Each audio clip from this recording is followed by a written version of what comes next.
2022년 4월 9일 치러졌던 소방공무원 임용시험에 대한 해설 강의를 시작하겠습니다. 자, 이번 소방직은요, 좀 아무래도 다른 때보다는 어렵게 느껴질 수 있었던 시험이었었습니다. 생소한 지문도 있었지만 또 지문의 길이도 굉장히 길어졌기 때문에 아마도 좀 어렵다라고 느끼셨을 것 같아요. 하지만 기존에 우리가 문제를 풀었던 것들 또 뭐 일반 행정직의 문제라든가 이런 것들을 통해서 우리가 점검을 했다면 조금 더 쉽게 다가설 수 있었을 것이라고 예상을 하고 있고요. 또 하나 이제 앞으로 우리가 이제 지문이 길어졌기 때문에 또 어려워졌기 때문에 이에 대해서 대비하고 나아갈 수 있는 그런 방법들을 찾아야 된다라고 보시면 되는데요. 아무래도 지문이 길어지는 건 이미 예상했던 바였었고 앞으로는 문제의 유형이 좀 바뀔 가능성이 있다라고 보시면 돼요. 그래서 박스형이라든가 또는 뭐 개수를 묻는 문제라든가 이런 것들이 출제가 될 수 있고 사례형의 문제도 한두 문제 정도는 출제가 될 수도 있지 않을까라고 조심스럽게 예상을 해봅니다. 어쨌건 이런 부분에 맞춰서 우리가 공부를 좀 해두시면 다음에 뭐 준비를 하실 때 도움이 되실 거라고 생각이 들고요. 자, 지금부터는 이제 치러졌던 문제에 대한 해설을 시작해 보도록 하겠습니다. 1번 문제입니다. 행정기본법에 대한 설명으로 옳지 않은 것 골라라 라고 되어 있고요. 자, 행정기본법이 2021년 3월 23일 날 제정이 돼서 시행이 되고 있는데요. 행정에 관한 일반법이기 때문에 당연히 시험 문제로 출제가 될 가능성이 높았었습니다. 근데 1번 문제로 바로 출제가 되었고요. 자, 1번에 보시면 행정 작용은 법률에 위반돼서는 아니 되며 국민의 권리를 제한하거나 의무를 부과하는 경우와 그 밖에 국민 생활에 중요한 영향을 미치는 경우에는 법률에 근거하여야 한다. 자, 바로 법치행정에 관한 조항인데요. 우리 행정기본법 2장에서는 법의 일반 원칙에 관한 행정의 일반 원칙에 관한 규정들이 있는데 그 첫 번째로 법치행정에 관한 것이 들어가 있죠. 바로 법률 우위의 원칙이라든가 법률 유보의 원칙에 관한 것들이 규정이 되어 있고 그것이 바로 1번이다라고 보시면 됩니다. 다음 2번 행정청은 권한 행사의 기회가 있음에도 불구하고 장기간 권한을 행사하지 아니하여 국민이 그 권한이 행사되지 아니할 것으로 믿을 만한 정당한 사유가 있는 경우에는 권한을 행사해서는 아니 된다. 자, 요거 지금 신뢰보호 원칙 파트에 들어있는 내용인데 실권의 법리에 관한 규정이라고 보시면 됩니다. 물론 이것도 신뢰보호의 원칙의 적용 영역이기 때문에 공익 또는 제3자의 이익을 현재 해칠 우려가 있는 경우에는 예외로 한다라는 표현이 들어가 있고요. 그 다음에 3번에 즉시 강제에 관한 규정인데요.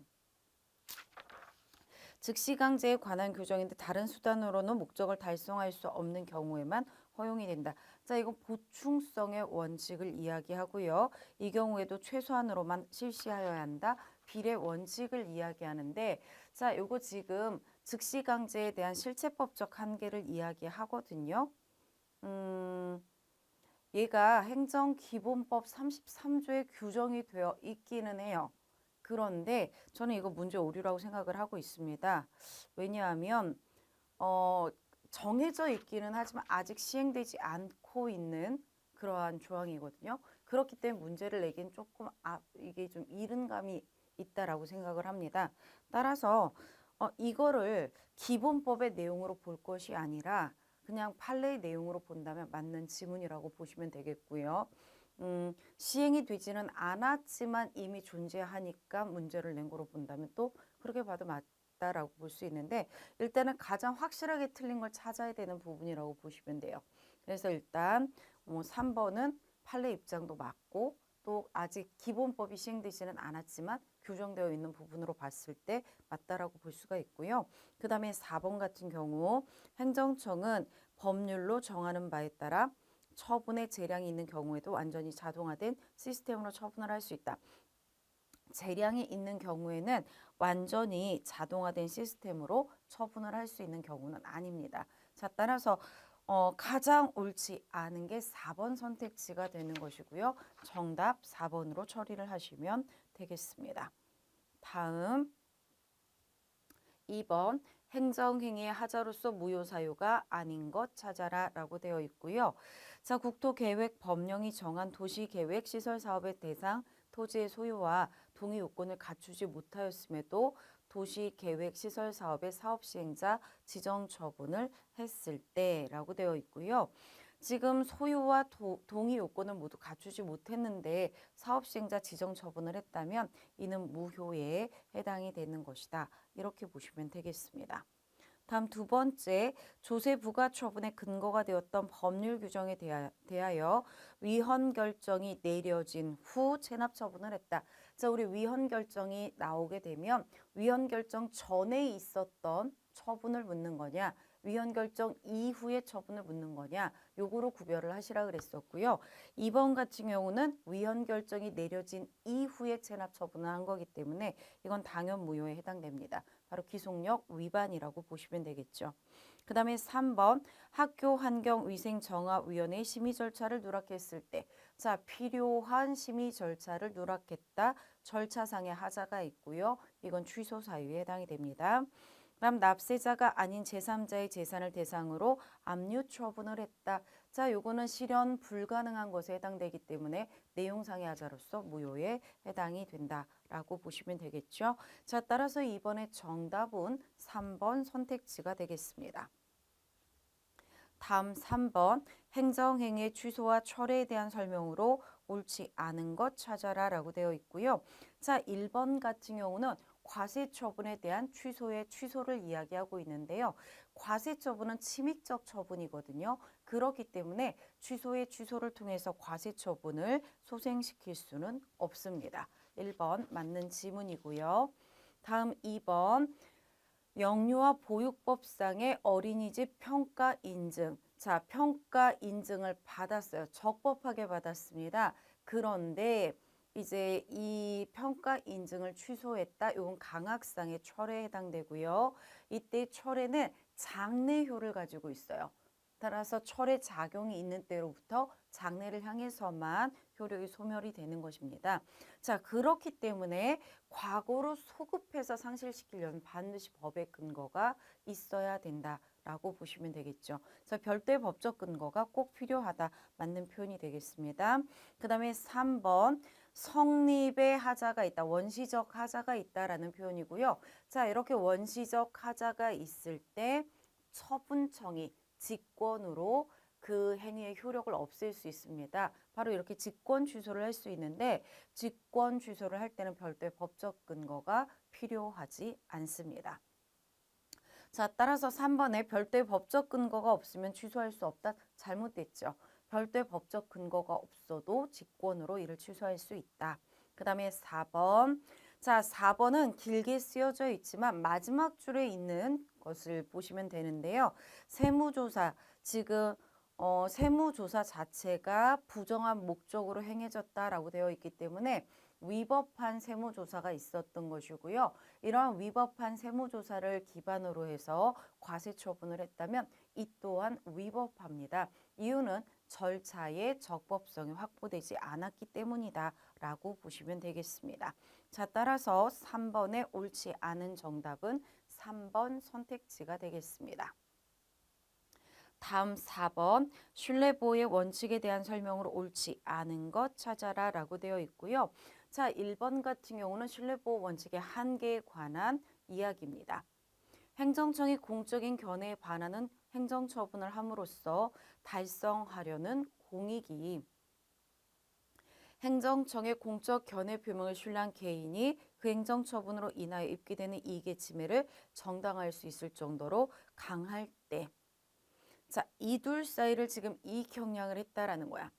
공적 견해 표명에 반하는 후행 조치를 했을 때 그로 인해서 얻게 되는 공익이 있을 것이고 그걸 믿은 국민의 믿음이 침해됐을 때 이 둘을 비교해 봤어요. 얻어질 공익이 더 크다면 이것은 위법하지 않다. 신뢰보호 원칙에 위반되는 행위는 아니다라고 보시면 되겠죠. 그 다음 2번 과세관청이 질의회신 등을 통하여 어떤 견해를 대외적으로 표명했대요. 다만 그것이 중요한 사실관계와 법적인 쟁점을 제대로 드러내지 아니한 채 질의한 것. 일반적인 질의였다라는 거죠.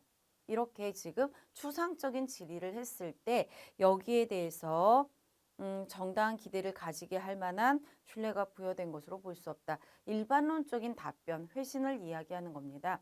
추상적인 질의가 있었고 그에 대해서 일반론적인 답변이 있었다면 이건 공적 견해 표명으로 볼 수 없고요. 그렇기 때문에 신뢰보를 주장할 수 없는 거죠. 그 다음에 3번은 적정 통보를 받고 막대한 비용을 들여서 요건을 갖춘 다음 허가 신청을 했대요. 근데 청소업자의 난립으로 효율적인 청소 업무의 수행에 지장이 있다는 이유로 불허가 처분을 했다면, 자, 지금 여기서의 적정 통보는 폐기물 처리업 허가를 내주겠다라는 공적 견해 표명으로 볼 수 있는 거죠. 자, 그렇기 때문에 요건을 갖추었는데도 불구하고 이런 이유를 들어서 허가를 거부했다면 이건 신뢰보호 원칙을 위반한 행위다라고 볼 수가 있고요. 따라서 3번 선택지는 틀린 지문이 되겠습니다. 그 다음에 4번 질서 위반 행위 규제법에 따라서 하는 과태료 재판은 원칙적으로 소송에서와 같은 신뢰보호의 원칙 위반 여부가 문제가 되지 않는다라고 했는데요. 자, 이유는요. 과태료 재판이라는 것 자체가 법을 위반한 사실에 대해서 또 고의 과실이 있어서 그에 대해서 과태료를 부과했고 그에 대해서 재판을 하는 걸 과태료 재판이라고 하는데요. 이것 자체가 지금 어떠한 뭐라 그럴까요? 신뢰보호 원칙의 위반 여부가 문제가 되는 것은 아니다. 또 실제로 이 사람이 의무를 몰랐다라고 이야기할 수도 없다는 거죠. 왜 고의 과실을 요건으로 하고 있기 때문에 의무를 몰랐다 이렇게 얘기할 수도 없어요. 그래서 신뢰보호 원칙을 위반하는 것은 아니다라고 기억해 두시면 되겠습니다. 자, 따라서 여기서 옳지 않은 정답은 3번 선택지가 된다라고 보시면 되겠고요. 그 다음에 5번 법치행정의 원리에 대한 설명으로 옳지 않은 것 찾아라 라고 되어 있는데, 자, 1번 같은 경우는요. 1번 같은 경우는 입법을 해야 되는, 국회가 법률로서 입법을 해야 되는 필요성, 이걸 판단하는 그 기준이라고 보시면 돼요. 그래서 국회가 형식적 법률로 직접 규율해야 할 필요성은 규율 대상이 기본권 및 기본적 의무와 관련된 중요성을 가질수록 또 그에 대한 공개적 토론의 필요성 또는 상충하는 이익 사이에 조정 필요성이 클수록 더 증대가 된다. 이렇게 이야기를 하고 있고요. 그 다음에 두 번째는요. 국가 계약이라는 것 자체가 본질적으로는 사인 간의 계약과 다를 바가 없다라고 이야기합니다. 그렇기 때문에 특별한 규정이 있는 경우가 아니고서는 사법의 규정 내지 법원리가 그대로 적용이 될 수가 있어요. 다만 국가와 사인 간의 계약은 국가계약 법령에 따른 요건과 절차, 국가계약 법령에서 어떤 요건과 절차를 정해놨다면 이거 지켜야 된다라는 거야. 그걸 거치지 않았어? 그럼 이건 유효하지 않다, 효력이 없다. 이렇게 보시면 되겠죠. 그리고 이제는 행정기본법에서 공법상 계약에 관한 일반적인 규정이 생겼어요. 그래서 행정기본법에서는 이런 공법상 계약을 체결할 때 계약서를 작성하도록, 문서로서 계약서를 작성하도록 하고 있거든요. 그래서 이렇게 정해져 있는 걸 지키지 않으면 무효에 해당이 된다. 이렇게 기억을 해두시면 되겠습니다. 자, 따라서 2번에 법령에 따른 요건과 절차를 거치지 않았다. 무효라고 보시면 되겠습니다. 다음 지방의회 의원에 대하여 유급보좌 인력을 두기 위해서는 법률의 근거가 필요하다. 왜냐하면 이 유급보좌 인력을 두기 위해서는요. 이렇게 유급보좌 인력을 두게 되면 지방의회 의원의 신분이 바뀌어버리게 되고요. 또 이 유급보좌 인력에 대해서 급여 같은 것들을 주기 위해서는 따로 또 예산을 책정해야 되는 등의 문제가 발생하게 됩니다. 그렇기 때문에 중요한 부분들이 바뀌기 때문에 이건 법률에 근거를 두어야 하는 부분이다. 법률로서 정해야 되는 사안이다. 이렇게 보시면 되겠습니다. 납세 의무자에게 조세의 납부 의무뿐만 아니라 스스로 과세 표준과 세액을 계산하여 신고하여야 하는 의무까지 부과하는 경우에는 자 이제 스스로 알아서 하게끔 했다면 여기에 대해서는 신고의 의무 불이행에 따른 불이익의 내용도 법률로서 정해줘야 되고요. 요거 이제 본질적인 내용에 해당되기 때문에 법률로서 정해야 되는 사안이다라고 보시면 되겠습니다. 자, 따라서 옳지 않은 것 2번 선택지가 되겠습니다. 다음 6번 행정 입법에 대한 설명으로 옳지 않은 것 골라라 라고 되어 있고요. 법률의 시행령이나 시행규칙은 법률의 위임이 없으면 개인의 권리 의무에 관한 내용을 변경 보충하거나 법률이 규정하지 아니한 새로운 내용을 정할 수는 없다. 자, 모법에 이에 관한 직접 위임하는 규정을 두지 아니하였다면 당연히 이를 무효로 보아야 한다. 일단 틀렸어요. 왜냐하면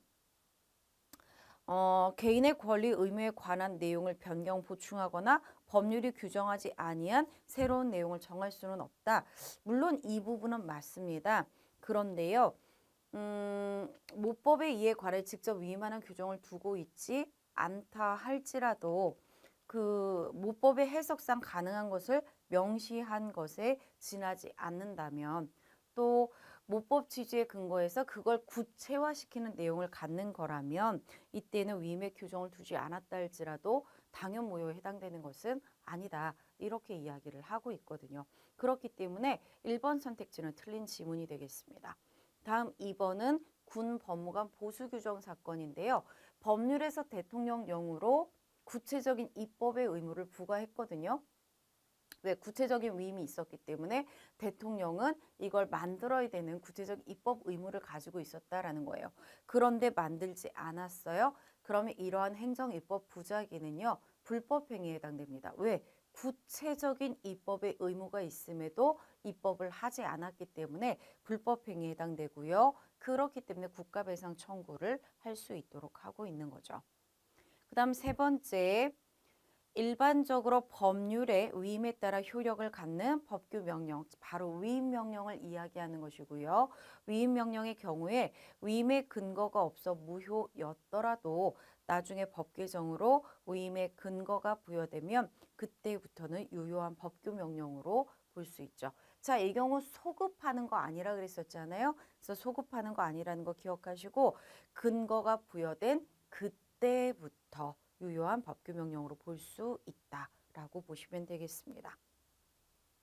다음 행정 처분이 법규성이 없는 내부 지침 등의 규정에 위배된다고 하더라도 그 이유만으로 처분이 위법하게 되는 것은 아니며 자 법규성이 없는 내부 지침이니까 행정 규칙을 이야기하는 것이고요. 우리 행정 규칙을 위반했다고 위법이라고 이야기하지 않아요. 또 행정 규칙에 부합된다고 적법하다고도 표현하지 않습니다. 자 이것처럼 위적법의 판단 대상이 되지 않기 때문에 이 행정규칙은 재판규범으로 작용을 할 수 없다라고 보시면 되겠습니다. 자, 따라서 6번에 옳지 않은 건 1번 선택지가 되겠습니다. 다음 7번 개인정보보호법상 개인정보보호제도에 대한 설명으로 옳은 것 찾아라 라고 되어 있고요. 1번에 살아있는 개인에 관하여 알아볼 수 있는 정보라도 가명 처리함으로써 원래의 상태로 복원하기 위한 추가 정보의 사용 결합 없이는 특정 개인을 알아볼 수 없게 된 정보. 자, 이런 정보를 가명 정보라고 이야기하고요. 가명 정보도 개인 정보에 해당이 되고 있습니다. 따라서 1번은 틀렸고요. 다음 2번. 개인정보보호위원회는 대통령 직속기관 아니시고요. 개인정보보호위원회는 국무총리 소속이다라고 보시면 되겠습니다. 다음 3번. 정보 주체가 자신의 개인정보에 대한 열람을 공공기관에 요구하고자 할 때에는 공공기관에 직접 열람을 요구하거나 대통령령으로 정하는 바에 따라 개인정보보호위원회를 통하여 열람을 요구할 수 있는데요. 바로 개인정보보호법 제35조 규정을 적어놓고 있습니다. 그 다음에 4번은요. 개인정보보호법 제17조 규정인데요. 여기 지금 나온 것처럼 이런 그 수집 목적, 합리적으로 관련된 범위에서 정보 주체에게 불이익이 발생하는지 여부, 암호화 및 안전성 확보에 필요한 조치를 하였는지 여부 이런 것들을 고려했다면 이때는 정보 주체의 동의 없이 개인 정보를 제3자에게 제공할 수 있도록 하고 있죠. 그래서 요거는 17조의 규정을 살짝 바꿔놓은 것이다 라고 보시면 되겠고요. 따라서 정답은 3번 선택지가 되겠습니다. 다음 8번 신문사 기자 갑은 A광역시가 보유 관리하고 있던 시의원 을과 관련이 있는 정보를 사본 교부의 방법으로 공개하여 줄 것을 청구하였답니다. 이에 대한 설명으로 옳지 않은 것 찾아라 라고 되어 있고요. 자, 일단 우리가 정보공개 청구서에다가 공개 방법까지 명시를 하잖아요. 자, 이렇게 공개 방법을 명시했을 때 공공기관은 이 공개 방법을 선택할 수 있는 재량사항이 있느냐? 없습니다. 청구된 공개 방법 그대로 공개를 해줘야 된다라고 이야기해요. 자, 지금 4번 교부의 방법으로 공개하여 달라라고 했으니까 4번 교부가 아닌 다른 방법으로는 공개를 할 수 없다. 1번 맞는 지문이 되겠고요. 두 번째, 자, 지금 그 을에 관련되는 정보를 교부해달라라고 요청했거든요. 자, 이 경우 을이 비공개 요청을 했다. 이때 A광역시는요. 공개를 하여서는 아니 된다? 아니요. 이렇게 비공개 요청을 했을 때 비공개 요청에 기속되는 건 아닙니다. 따라서 공개 결정을 할 수 있다라고 보시면 되겠습니다. 자, 따라서 2번도 틀렸고요. 2번 틀렸고요. 그 다음에 3번 을의 의견을 듣고 A광역시가 공개를 거부하였다면 자, 정보공개 청구했는데 지금 거부가 됐죠. 정보공개 청구권 자체는 법률에서 인정하고 있는 구체적인 권리라고 했었거든요. 따라서 이때의 거부가 된 것만으로도 법률상 이익의 침해에 해당되고요. 따라서 소송으로 다툴 수 있습니다. 다음 A광역시가 비공개 대상 정보임을 이유로 비공개 결정을 하였답니다. A광역시는 당초 처분의 근거로 삼은 사유와 기본적 사실관계가 동일성이 있다고 인정되는 한도 내에서만 항고소송에서 다른 공개 거부 사유를 추가하거나 변경할 수 있다. 네, 소송 도중에 처분 사유를 추가 변경하는 문제인데요. 우리는 제한적 긍정설의 입장을 띠고 있습니다. 따라서 처음에 했던 그 사유와 기본적 사실관계의 동일성이 유지되는 범위 내에서만 뭐 법조문을 추가한다거나 또는 좀 더 구체화시키는 정도의 그 사유를 추가하거나 변경할 수 있을 뿐이고요. 사실관계 동일성이 유지되지 않는다면 이건 추가나 변경이 이루어질 수 없다라고 보시면 되겠습니다. 자, 8번에서는 옳지 않은 것을 찾고 있기 때문에 정답은 2번 선택지라고 보시면 되겠습니다. 다음 9번입니다. 자, 행정입법의 사법적 통제에 대한 설명으로 옳지 않은 것 찾아라 라고 되어 있고요.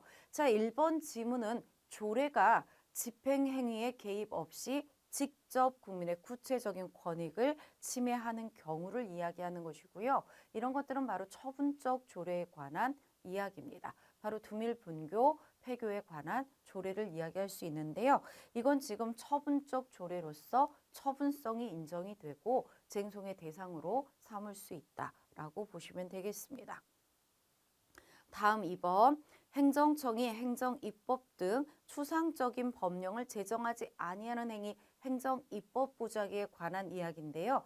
자, 이렇게 입법 부작위, 법령을 제정했어요, 제정하지 않았어요. 이것 자체는 국민의 구체적인 권익에 영향을 미치지 않습니다. 따라서 항고 소송, 즉 부작위 위법 확인 소송의 대상으로 삼을 수 없습니다. 2번 선택지는 틀렸습니다.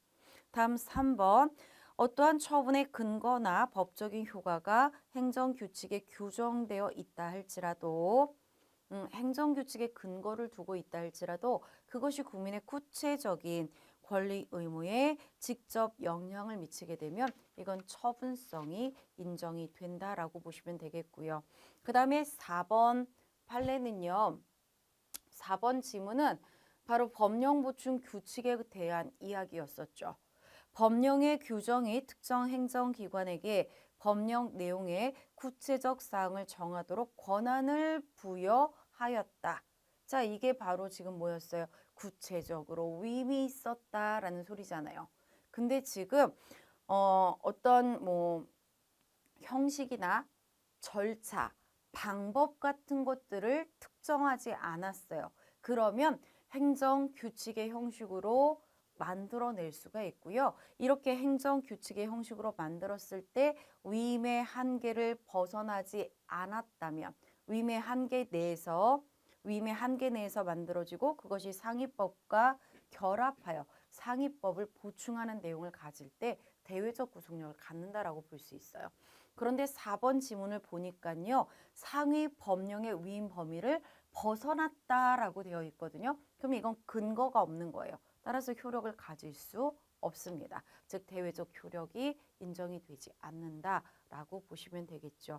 자, 따라서 옳지 않은 것은 2번 선택지라고 보시면 되겠습니다. 다음 10번. 자, 기존에는 사인의 공법행위가 그렇게 많이 출제가 안 됐었어요. 그런데 이제 사인의 공법행위가 지금 출제가 되고 있고요. 자, 사인의 공법행위에 대한 설명으로 옳지 않은 것. 첫 번째 주민등록신고 나왔는데요. 주민등록신고는 수리가 필요한 신고에 해당이 됩니다. 자, 따라서 행정청이 수리한 경우에 비로소 신고의 효력이 발생하게 되는 거죠. 그 다음에 장기 요양기관의 폐업 신고, 노인 의료복지시설의 폐지 신고. 자, 얘네들은 수리가 필요한 신고인데요. 이때에 신고서 위조 등의 사유가 있었다. 사인의 공법행위 지금 하자가 있다라는 겁니다. 이러한 경우 수리에 영향을 미치게 돼요. 왜? 얘가 전제 요건으로 작용을 하고 있기 때문에 수리에 영향을 미치게 되고요. 이때의 수리는 무효에 해당이 되는 것이다. 이렇게 기억해 두시면 되겠습니다. 따라서 2번 선택지는 틀렸다라고 보시면 되겠고요.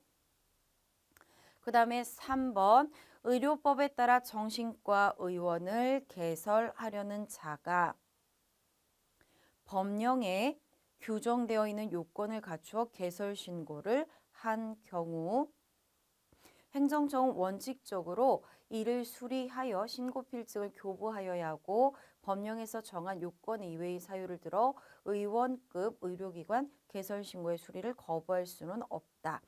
자, 우리가 일반적으로 의료법에 따라 의원 또 조산원, 치과의원 이런 것들을 개설하는 신고는 수리가 필요하지 않은 신고다라고 이야기를 했었어요. 그죠? 그런데 이제 정신과 의원에 대해서는 수리 필요 신고라고 바뀌었었거든요. 그렇죠? 왜냐면 이게 이제 시험 문제로 나오면서 수리 불효 신고로 봤던 부분에 오류가 있다라고 해서 수리 필요 신고로 보고 있거든요. 그러니까 이 문제도 약간 좀 문제가 있는 지문이라고 보셔야 돼요. 수업은 의료법상의 의원 개설 신고, 치과 의원, 조산소 개설 신고는 수리가 필요하지 않은 신고다라고 이야기를 했고요. 정신과 의원에 대해선 수리 필요 신고로 보고 있다. 근데 다만 이때 지금 뭐가 문제가 되냐면 법령에 규정되어 있는 요건을 갖추어서 개설 신고를 했다라고 돼 있거든요. 적법한 신고가 있었다라는 겁니다. 그러면 이거는 처리를 해줄 의무가 있어요. 따라서 원칙적으로 이를 수리해야 된다. 맞고요. 신고 필증을 교부해야 된다. 이거는 필수적인 건 아니에요. 할 수도 있고 하지 않을 수도 있다. 이렇게 보시면 됩니다. 이 경우 법령에서 정한 요건 이외의 사유를 들어 의원급 의료기관 개설 신고의 수리를 거부할 수는 없다. 네, 거부할 수는 없다. 없다라고 보시면 되겠고요. 이 경우 신고 필증을 교부해야지 효력이 나타나는 건 아니다라고 보시면 되겠습니다. 다음 가설 건축물 존치 기간을 연장하려는 건축주 등이 법령에 규정되어 있는 제반 서류와 요건을 갖추어 적법한 연장 신고를 했다라고 되어 있거든요.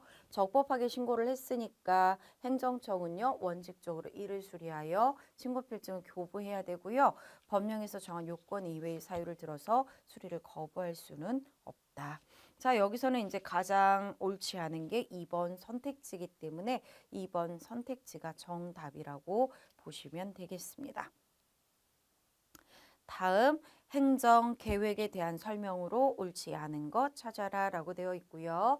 자, 1번에 행정청은 구체적인 행정계획의 입안 결정에 관하여 광범위한 형성의 재량을 가지고 있죠. 그러다 보니까 실체법적으로 통제를 가기가 어려워요. 그래서 2번 지문에 나오는 것처럼 형량, 명령, 원리를 통해서 통제를 가게 된 거죠. 형량, 명령, 원리라는 건 이렇게 계획이 수립 확정되었어요. 이와 관련해서 제반 이익들 간의 이익 형량을 해야 된다라는 원리를 이야기하는데요. 공익과 공익간, 사익과 사익간, 공익과 사익간 사이에 이익 형량을 해야 된다라는 겁니다. 다만 2번처럼 이익 형량을 전혀 행하지 않았다. 이건 형량의 해태라고 불렀었고요. 하기는 했는데 주요 형량을 누락하게 되면 흠결이라고 불렀었고 또 공정성이라든가 객관성 같은 것들을 결여하게 되면 오형량이라고 했잖아요. 이렇게 해태, 흠결, 오형량 중 어느 하나가 발생하게 되면 일탈 남용에 해당돼요. 즉 재량의 하자가 있다라고 표현하고요. 이를 위법하다라고 보시면 되겠습니다. 그 다음 3번 도시기본계획 나왔고요. 도시기본계획은 다른 계획의 지침이 되는 계획이다라고 보시면 되겠고 얘는 행정청이나 국민에 대해서 직접적으로 구속하는 효력을 갖는 것은 아니다라고 보시면 되겠습니다. 그 다음 개발 제한 구역으로 지정되어 있는 부지에 묘지 공원과 화장장 시설들을 설치하기로 하는 도시계획 시설 결정. 자, 이 도시계획 시설 결정 자체가 개발 제한 구역으로 지정했던 그 목적에 부합되느냐, 부합되지 않느냐로 판단을 하시면 되는데요. 여기는 지금 그 개발 제한 구역으로 지정했던 그 목적에 지금 위배가 되지 않는다라고 보고 있어요. 그렇기 때문에 이때 도시계획 결정은 위법하지 않다라고 보시면 되겠고요. 따라서 정답은 4번 선택지가 되겠습니다. 다음 12번 행정벌에 대한 설명으로 옳지 않은 것 찾아라 라고 되어 있고요. 자, 1번 지문 같은 경우는 지금 지방자치단체가 양벌 규정의 대상이 되는 법인이냐 이걸 묻고 있잖아요. 이런 경우는 지금 처리하고 있는 사무가 어떤 건지를 파악하셔야 돼요. 자치 사무를 처리하고 있는 건지 위임 사무를 처리하고 있는 건지를 파악하시고요. 자치 사무를 처리할 때는 독립된 법인으로서 양벌 규정의 대상이 된다라고 보시면 됩니다. 하지만 위임 사무를 처리할 때는 국가의 기관이기 때문에 처벌의 대상이 되지 않죠. 자, 1번은 지금 자치 사무를 처리한다라고 되어 있거든요. 그렇기 때문에 독립된 법인으로서 양벌 규정에 따라 처벌 대상이 되는 법인이다라고 보시면 되겠습니다. 다음 2번. 조세 범칙 행위에 대해서 지방국세청장은 고발을 할 수도 있고 통고 처분을 할 수도 있는 권한을 가지고 있어요. 이건 재량 사항입니다. 따라서 둘 중에 하나를 선택해서 하시면 되는데 지금 고발을 했다라고 돼 있거든요. 자, 이렇게 선택해서 고발을 했다면 이제 통고 처분을 할 수 있는 권한은 없어지는 거예요. 자, 그러니까 고발했어요. 통고 처분할 수 없습니다. 근데 했다면 이건 권한이 없는 자가 행한 작용이라고 보시면 되고요. 따라서 이때 통고 처분은 효력을 갖지 못합니다. 이행할 필요가 없어요. 근데 지문에서는 지금 이행을 했다라고 했거든요. 통고 처분을 이행했다 할지라도요. 고발에 따른 절차는 계속 진행이 된다라고 보시면 됩니다. 되셨어요? 자, 또 하나 내가 통고 처분을 이행했으니까 이 고발한 거 이거 진행하는 건 일사부재의 원칙에 위배돼 라고 이야기할 수 있느냐? 아니에요. 아까 뭐라 그랬어요? 통고 처분은 무효라고 했기 때문에 일사부재의 원칙이 적용되는 건 적용될 수 없다라고 쓴 건 잘못 적용될 수 없다 맞는 표현이 되겠죠. 효력이 없는 거기 때문에. 그다음에 3번 경찰서장이 범칙 행위에 대하여 통고 처분을 하였어요. 통고 처분에서 정한 납부 기간까지 검사가 공소를 제기할 수 있다? 아닙니다. 통고 처분을 했어요. 공소 제기는 이 통고 처분권자 경찰서장이 고발을 해야 공소를 제기할 수 있거든요. 근데 지금 통고 처분에 대해서 납부 기간이 아직 끝나지 않았기 때문에 고발을 할 수 없고요. 그럼 공소 제기가 이루어질 수 없다라고 보시면 되겠습니다.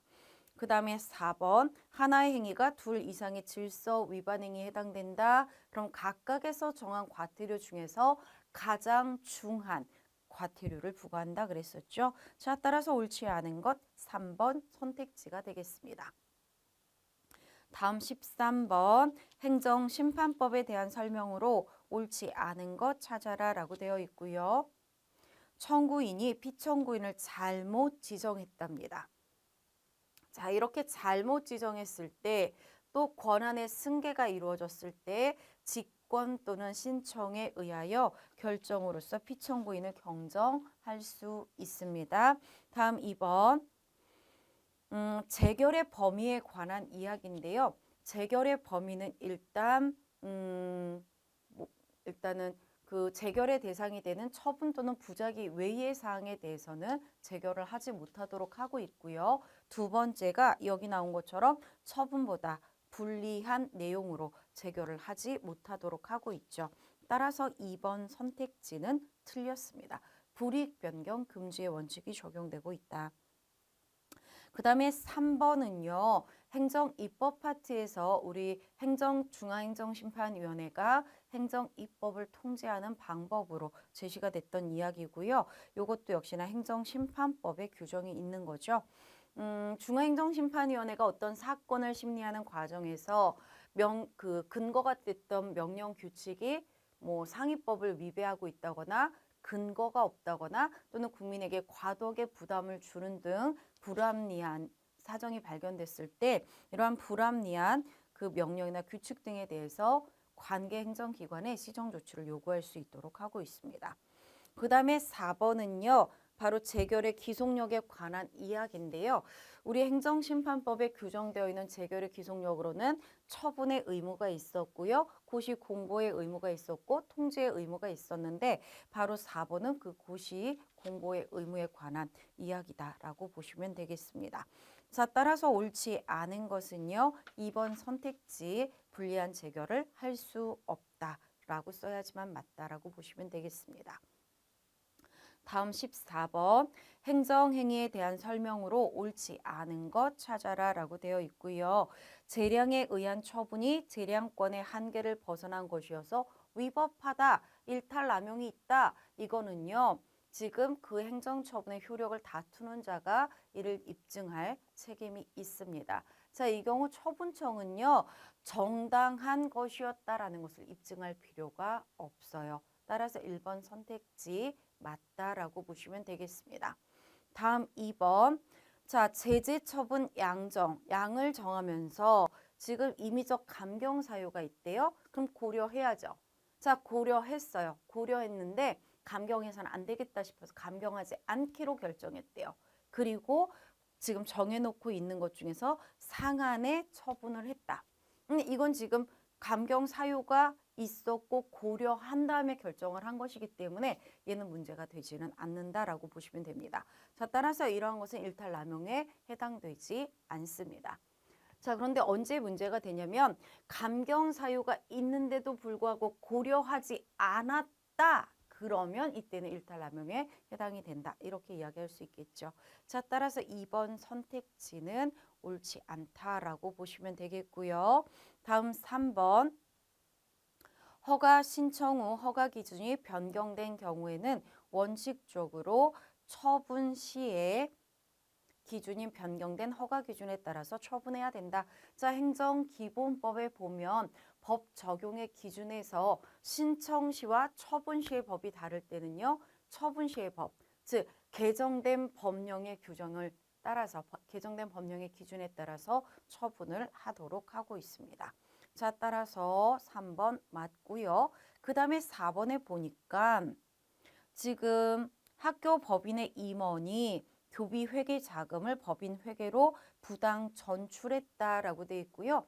또 업무 집행을 태만히 했다, 직무를 태만히 했다라고 되어 있어요. 학교 법인이 이를 시정하기 위한 노력을 했지만 결과적으로 대부분의 시정 요구사항이 이행되지 않았다. 뭐 이런 점들을 고려해 보았을 때 교육부 장관이 임원 승인 취임 처분을 한 것 일탈남용에 해당이 되지 않는다라고 보시면 되겠고요. 따라서 정답은 2번 선택지가 되겠습니다. 다음 15번. 행정행위에 대한 설명으로 옳은 것 찾아라 라고 되어 있고요. 지금 보니까 건축 허가가 개발행위 허가가 의제되는 건축 허가라고 되어 있어요. 개발행위 허가가 의제되어 있는 건축 허가. 인허가 의제 사건이죠. 그러니까 인허가 의제에 해당되는 거를 보시면 되겠고요. 자, 이때에 의제되어 있는 개발행위 허가의 기준에 부합되지 않았대요. 지금 허가 신청이 개발행위 허가 기준에 부합되지 않았다. 그렇다면 의제되어 있는 인허가의 요건을 갖추지 못한 거기 때문에 건축 허가 자체가 거부될 수 있습니다. 그 다음 주택건설 사업계획 승인 처분에 따라 의제된 인허가의 위법함을 다투고자 할 때, 자, 승인 처분이 있게 되면 의제되어 있는 인허가도 받은 것으로 간주가 되고 이거 지금 독립된 인허가 처분으로 봐야 되거든요. 따라서 이러한 경우 그 의제되어 있는 인허가 자체를 가지고 다투어야 되는 것이고요. 주된 주택건설 사업계획 승인 처분을 가지고 다툴 것은 아니다라고 보시면 되겠습니다. 따라서 2번 선택지 틀렸습니다. 그 다음 3번 하천법에 의한 하천의 점용 허가. 자, 하천의 점용 허가는 강학상 특허에 해당되고요. 그 다음에 4번도 체류 자격 변경 허가 강학상 특허로서 재량 행위에 해당되죠. 자, 따라서 옳은 것은요. 1번 선택지가 되겠습니다. 다음 16번입니다. 행정행위의 부관에 대한 설명으로 옳은 것 찾아라 라고 되어 있고요. 수익적 행정처분에 있어서는 법령에 특별한 근거 규정이 있는 경우에 하나요 부관을 붙일 수 있다라고 되어 있는데 아닙니다. 수익적 처분에 대해서는 법적 근거가 없어도 부관을 붙일 수 있고요. 다음 행정처분에 붙인 부관이 부담이 무효가 되면 부담의 이행으로 한 사법상 법률행위도 당연히 무효가 된다. 일단 부담을 이행한 사법상의 법률행위는 별개로 판단을 해야 돼요. 따라서 부담이 무효다. 그렇다 할지라도 사법상 법률행위까지 무효가 되는 것은 아니다. 그 다음에 3번 사정 변경으로 인하여 당초의 부담을 부과한 목적을 달성할 수 없게 됐다. 이런 경우는 사후 변경이 또 사후 부관이 가능하다라고 보시면 되겠죠.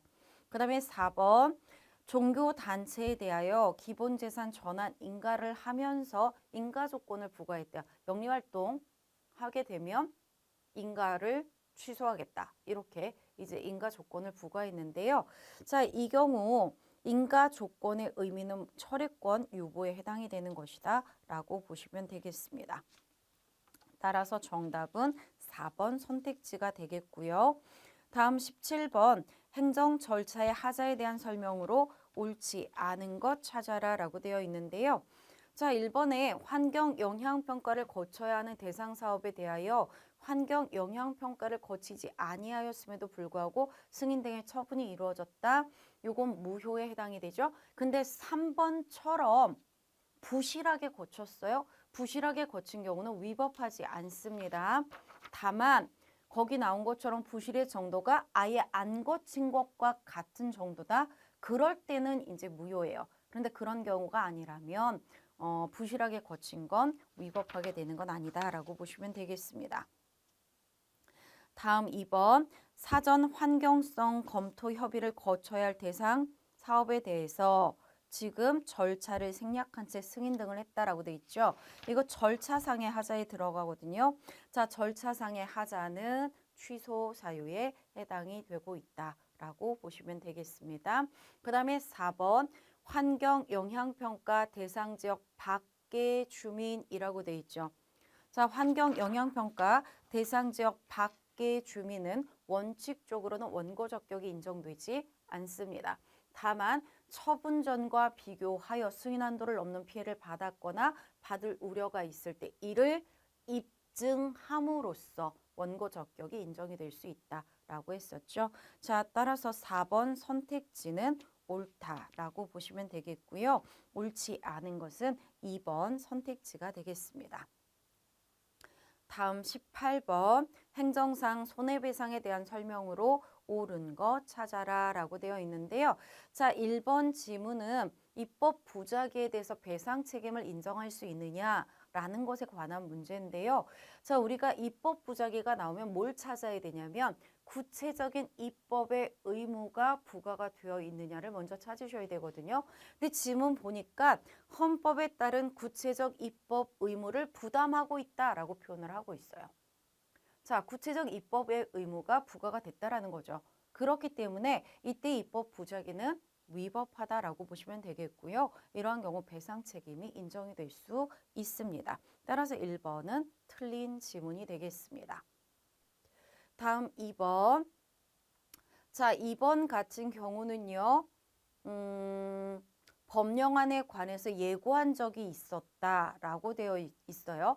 자, 이렇게 법령을 심의, 의결, 또 예고를 했다 할지라도요. 이것이 법령으로서 확정되지 않았다면 국민들에게 어떤 믿음을 부여한 것이라고 볼 수 없습니다.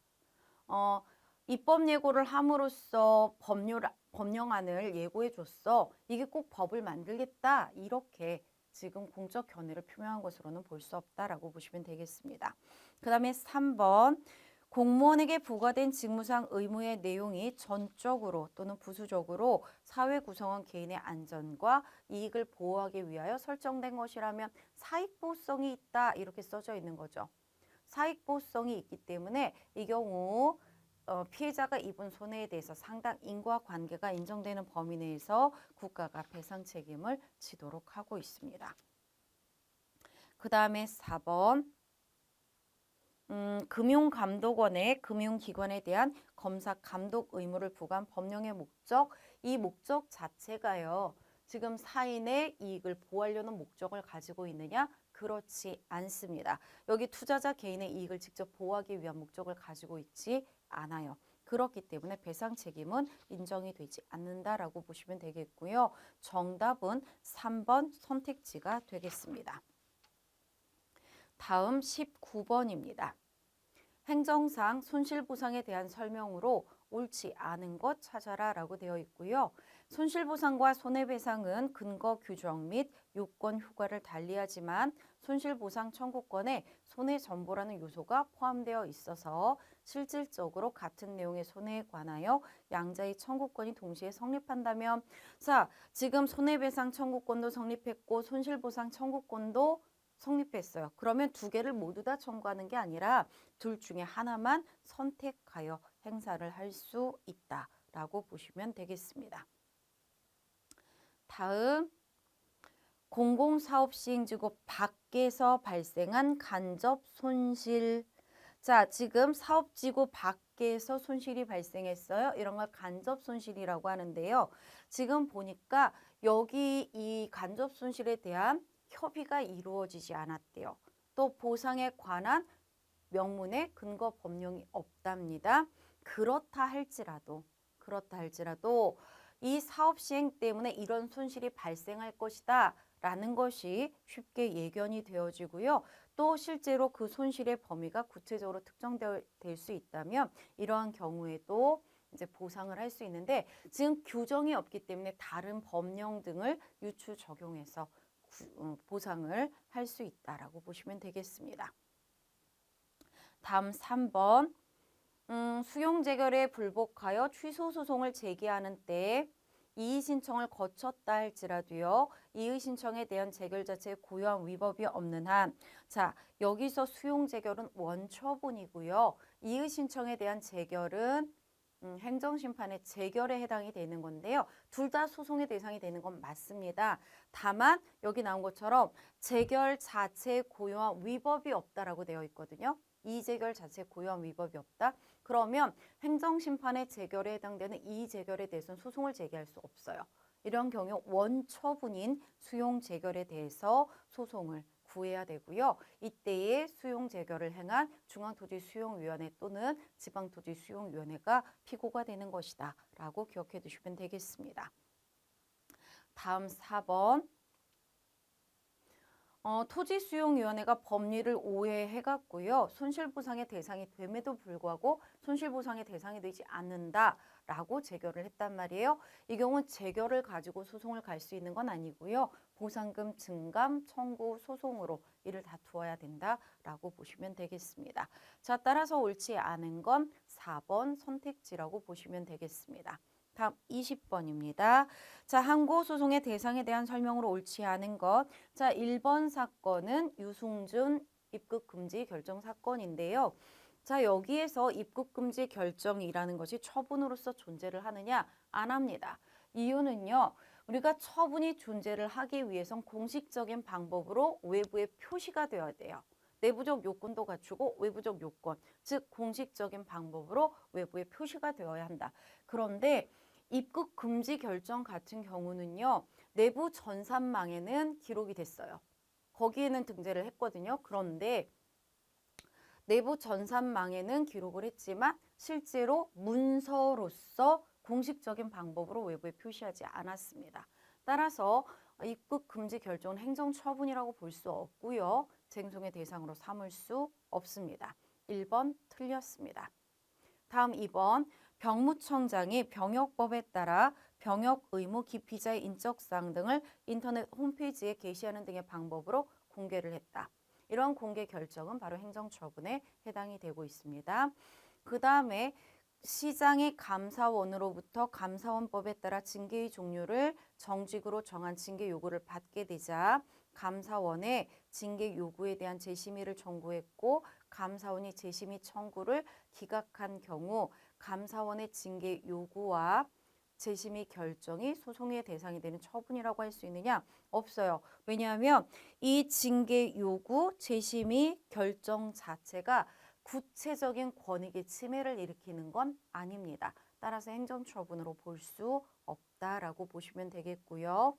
그 다음에 국방전력발전 업무 훈령에 따라서 연구개발 확인서를 발급했는데요. 실제로 이 확인서 발급이라는 것 자체가 국방 조달 계약을 체결할 수 있는 지위가 있다라는 것을 인정해주는 확인적 행위의 성질을 가지게 되고요. 그렇기 때문에 행정처분의 성격을 가지게 된다라고 보시면 되겠습니다. 자, 따라서 옳지 않은 건 1번 선택지라고 보실 수 있겠습니다. 그래서 지금 보시면 여기까지가 이제 해설에 대한 이야기인데 보시면 기존에 나왔던 지문들, 나왔던 판례가 아닌 것들이 좀 출제가 돼요. 그러니까 앞으로는 이렇게 나오지 않았던 판례들도 계속적으로 출제가 될 수 있는 가능성이 있다라고 보시면 되고요. 따라서 기존의 다른 책들에는 그 일반 행정직 파트에서 나왔던 이 판례들, 새로운 판례들 이런 것도 우리 소방직에서도 같이 공부할 필요가 있다라고 보시면 되겠습니다. 해설 강의를 잘 들으시고 그 다음에 향후에 공부하시는데 도움이 되시면 좋겠다라는 부탁을 드리면서 해설 강의를 마치도록 하겠습니다. 수고하셨습니다.